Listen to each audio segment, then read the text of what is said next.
Fala, profs! Espero que vocês estejam todos muito bem. Sejam bem-vindos a mais um vídeo aqui no canal do Tá na Lousa. Veja essa questão aqui, dá uma pausa e tente resolvê-la. Olha lá.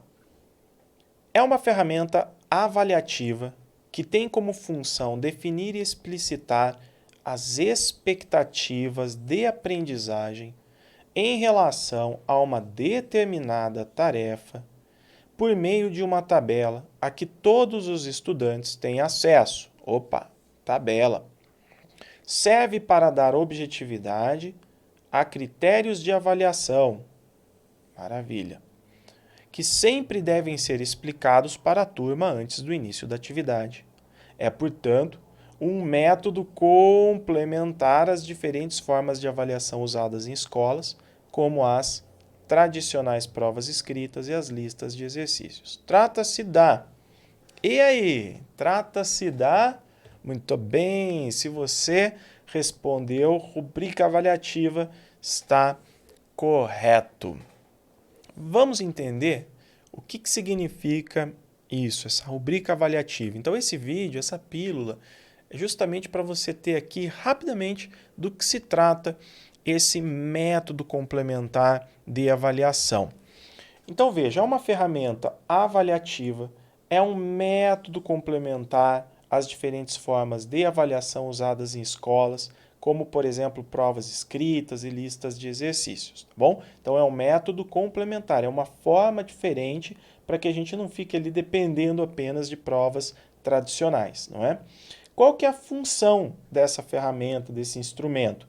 Definir e explicitar as expectativas de aprendizagem em relação a uma determinada tarefa, por meio de uma tabela que todos os estudantes têm acesso. Eu vou mostrar a tabela para você, você vai ver que vai ficar fácil.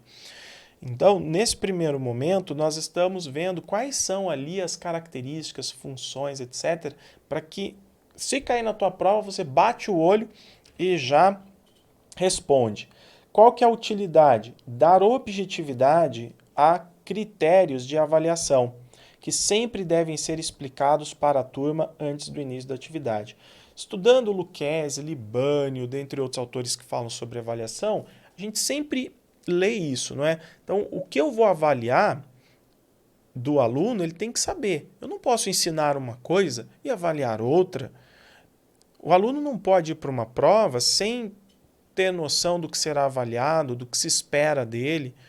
Então, o professor ele precisa ter com o aluno esse contrato didático, não é? Ó, o que nós estamos estudando, o que vai ser avaliado, como vai ser avaliado, o que eu espero de você, quais são os objetivos que você precisa alcançar. E ao utilizar a rubrica de avaliação, a gente consegue organizar muito bem isso. Então, atenção, não é possível reutilizar a mesma rubrica para tarefas diferentes. É construída de acordo com os objetivos de aprendizagem e etapas de cada atividade. Então, aquela tabela que eu criei com as expectativas de aprendizagem para uma atividade, eu não posso reutilizar para uma outra atividade. A estrutura dessa ferramenta normalmente descrevem as expectativas de aprendizagem de uma atividade a partir de 3 a 5 níveis de performance. Então, normalmente, quando tem 3 níveis de performance, eu tenho assim, ó, por exemplo, um ruim, um razoável e um bom. Tá? Então, eu tenho um não alcançou, alcançou parcialmente e alcançou o objetivo. Né? Não alcançou o objetivo, alcançou parcialmente, não alcançou. Então, normalmente, em 3 níveis é o que nós temos. Pode ser organizado até 5 níveis de performance. A diferença dessa tabela para aquelas fichas estéreis, né, que, por exemplo, a Jussara Hoffmann condena, é que as fichas elas têm simplesmente uma avaliação ali a partir de níveis binários. Né? Então, tem assim, sim ou não. Alcançou os resultados. Sim, mas o que significa ter alcançado os resultados? Tem que ter uma descrição ali, não é? O que é alcançar, por exemplo, minimamente o resultado, de maneira intermediária? O que seria uma avaliação, por exemplo, foi legal, excelente. O que quer dizer isso? Então, normalmente, as fichas avaliativas, principalmente na educação infantil, elas são estéreis, porque elas colocam lá bom, ou ruim, regular e bom, mas não explicam nada. Não tem nada ali. O que de fato eu estou avaliando e o que a criança, por qual processo a criança passou. Não tem, só tem um sim ou não. Então, os níveis não são binários, não determinam o que é certo ou errado. É preciso incluir etapas intermediárias em que devem ser descritas as ações esperadas como uma espécie de escala.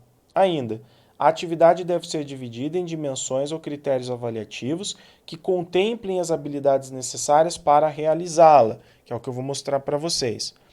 Indicação de uso. Quando que a gente vai usar? Então, eu não vou usar essa ferramenta, por exemplo, vou aplicar uma prova de múltipla escolha. Não entra a ferramenta.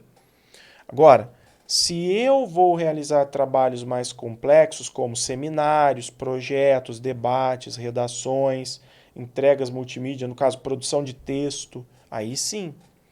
Num seminário, por exemplo, eu vou colocar ali as expectativas. Eu vou descrever as expectativas de aprendizagem. É diferente de uma prova de múltipla escolha, em que o aluno vai simplesmente assinalar qual é a correta. Então, o aluno produziu um texto, ele entregou um texto para o professor consegue avaliar e dar um feedback rápido ali, com base nas expectativas que já foram levantadas. Então, as vantagens são basicamente essas duas: a agilidade que o professor tem para dar o feedback e a agilidade de correção. Óbvio que organizar, por exemplo, uma tabela como essa, no começo é mais difícil, mas depois, para o professor corrigir as atividades, é muito mais rápido, então ele acaba ganhando tempo depois. Então aqui nós temos um exemplo. No caso de produção de texto, eu tenho os critérios e os níveis, nível 1, nível 2 e 3. Então aqui, o professor nessa tabela ele tem o que é o nível insuficiente, regular e bom, mas veja que ele tem a nota, 0, meio e 1, só que ele está explicando o que é um nível insuficiente. No caso da gramática e do vocabulário, o texto apresenta muitos erros gramaticais e vocabulário limitado. O regular, o texto apresenta poucos erros gramaticais e vocabulário razoável. Agora, aquele que tem o bom, que foi avaliado como bom, o texto praticamente não apresenta erros gramaticais e apresenta vocabulário diversificado. Ok? Então vejam que aqui nós temos o que? As expectativas de aprendizagem. As expectativas de aprendizagem, beleza? Então aqui esse é um exemplo, essa tabela é um exemplo da ferramenta de uma rubrica avaliativa que foi construída para avaliar a produção de texto com base em 3 níveis: nível insuficiente, regular e bom, ok? Então é isso, você tem aqui informações bem rápidas, bem diretas, para não errar uma questão dessa, caso essa ferramenta apareça lá na sua prova, para você não errar. Alternativa, só para nós voltarmos aqui, ficou a letra E. Vinícius, estou estudando para um concurso da minha cidade, da minha região.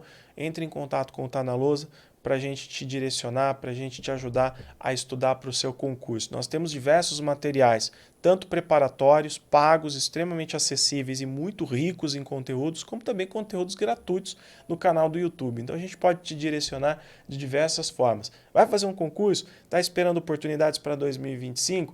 Entre em contato com o Tá na Lousa. Aqui na descrição você tem link do nosso site, link do nosso WhatsApp, você tem um bônus para utilizar, para adquirir o Tá na Lousa Mais, que é o maior acervo de conteúdos para concursos de magistério que você vai encontrar no Brasil, extremamente acessível. Então vem comigo que é sucesso, tá? Muitos e muitos professores estão conseguindo a sua efetivação com o Tá na Lousa e é uma honra para nós participarmos dessa história de diversos professores, uma vez que a nossa missão é empoderar professores. Eu quero te empoderar também, te ajudar a se efetivar no concurso que você deseja fazer. É isso. Compartilha, deixa o seu comentário, entre em contato com a gente, se inscreve no canal e a gente segue em frente.